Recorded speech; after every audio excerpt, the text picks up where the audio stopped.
About a year ago, when the whole world was really just up in flames, we also saw nationally and partly globally a huge rise in Asian American harassment.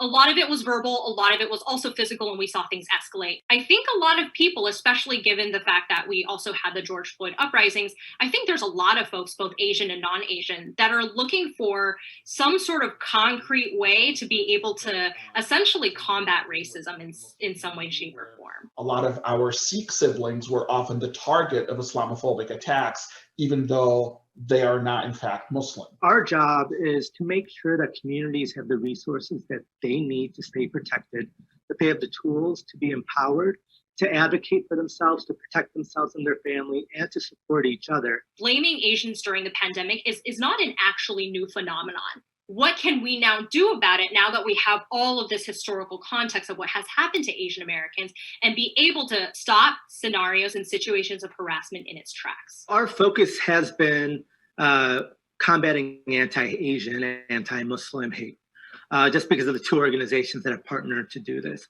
But what we always say is that these tools that we're giving you are applicable in any sort of situation where you see harassment. There's definitely like the long-term work of like, you read the books, you talk to people, you try to reflect on your own life, but really there's also the, what can I do right now to make sure that we're stopping harassment quite literally and figuratively in its tracks? Are these trainings available for everyone? I want anyone and everyone in the state of Illinois to ask for me, is basically my job. We just want communities to feel safe to intervene, that they have these tool sets to protect their own communities. Because if we don't help ourselves and each other, we can't expect others to do it.